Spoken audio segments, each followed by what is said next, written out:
Et nous voici, vendredi, on prépare le cœur pour la Pentecôte et on fait la consécration au Sacré-Cœur de Jésus, notre Seigneur, l'amour de Christ révélé par son Sacré-Cœur. Et l'évangile d'aujourd'hui, Jean 21, 15 au 19, Jésus se manifesta encore aux disciples sur les bords de la mer de Tibériade. Quand ils eurent mangé, Jésus dit à Simon-Pierre, « Simon, fils de Jean, m'aimes-tu vraiment plus que ceux-ci » Il répond, « Oui, Seigneur, tu le sais, je t'aime. » Jésus lui dit, « Sois le berger de mes agneaux. » Il dit une deuxième fois, « Simon, fils de Jean, m'aimes-tu vraiment » Il lui répond, « Oui, Seigneur, toi, tu le sais, je t'aime. » Jésus lui dit, « Sois le pasteur de mes brebis. » Il lui dit pour la troisième fois, « Simon, fils de Jean, m'aimes-tu » Pierre fut peiné parce que la troisième fois, Jésus lui demandait, « M'aimes-tu » Il lui répond, « Seigneur, toi, tu sais tout.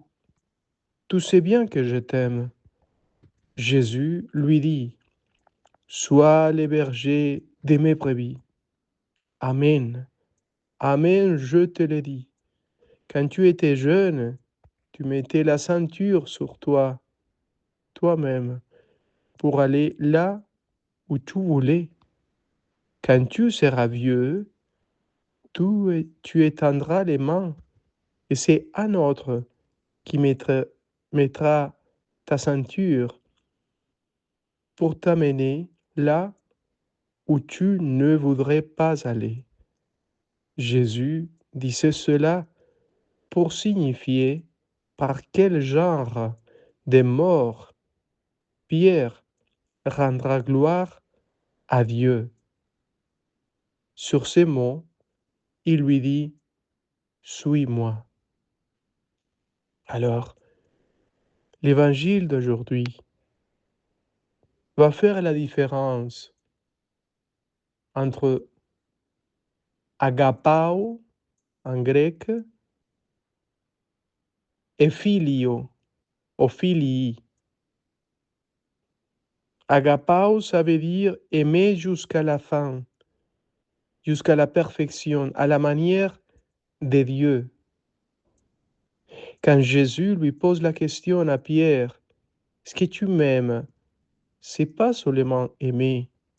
C'est comme elle disait la petite Thérèse, aimer, c'est tout donner et se donner soi-même.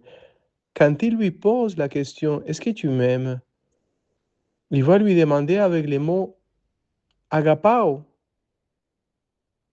Ça veut dire, tu m'aimes comme moi je t'aime. Moi, j'ai donné ma vie pour toi, je suis ressuscité pour toi, je suis mort pour toi. J'ai rendu mon corps et mon sang pour toi. L'Eucharistie, je la célèbre. La dernière repas, je l'ai fait pour toi. Est-ce que tu m'aimes? Et Pierre, d'une manière timide, va dire, ouais, j'ai l'affection pour toi. Mais c'est pas la même chose. La réponse est filia, c'est-à-dire petit amour, amitié, quoi. Ouais, je t'aime bien. Petit amour, c'est une amitié, quoi. J'aime bien, mais pas plus. C'est pour ça qu'encore Jésus va lui poser la question une deuxième fois. Est-ce que tu m'aimes? Tu m'aimes avec l'ardeur, avec la force dans laquelle je t'aime. Il ne va pas dire comme ça, il va dire simplement, est-ce que tu m'aimes? Et Pierre encore va dire, oui, Oui, j'estime ta présence ici. C'est-à-dire, oui, Phili en grec, philia. Bah, oui. Donc Jésus, avec une attitude absolument humble, l'humilité de Jésus, il va se mettre presque à genoux pour dire, alors enfin, est-ce que tu m'aimes? Troisième fois. Mais là, il va utiliser les mêmes termes que Pierre vient d'utiliser 2 fois. Est-ce que tu m'aimes? Mais plutôt, est-ce que tu as l'affection pour moi? Est-ce que tu m'aimes quand même avec les termes d'amitié, quoi? Il va répondre, Seigneur, toutes les choses, tout ce que je t'aime.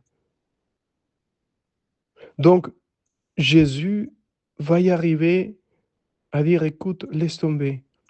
Quand même, si tu as l'affection pour moi, l'amitié, un amour qui soit imparfait, simple, allez-y. Mais, mais,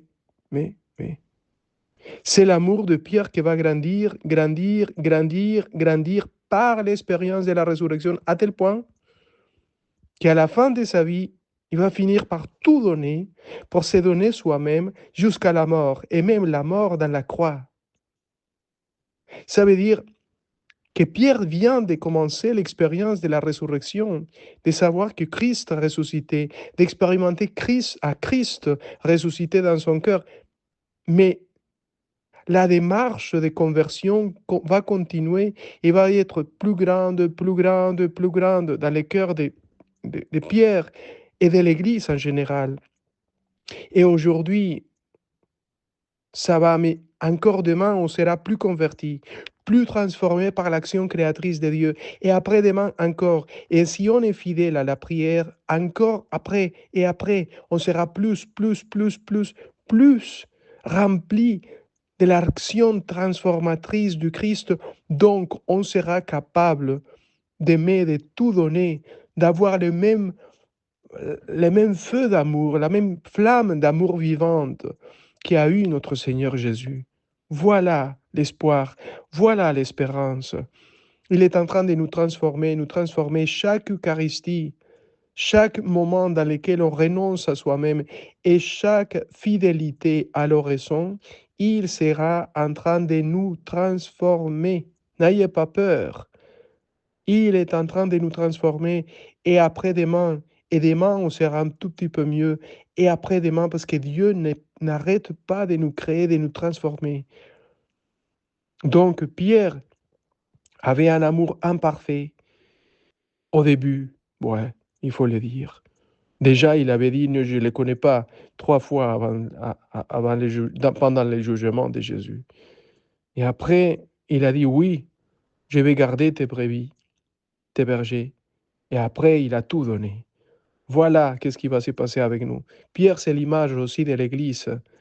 On va vers la conversion, on marche vers la transformation que Christ veut faire de nous. N'ayez pas peur, mais soyez fidèles, restez toujours en face du soleil de Dieu pour qu'il soit capable de vous transformer.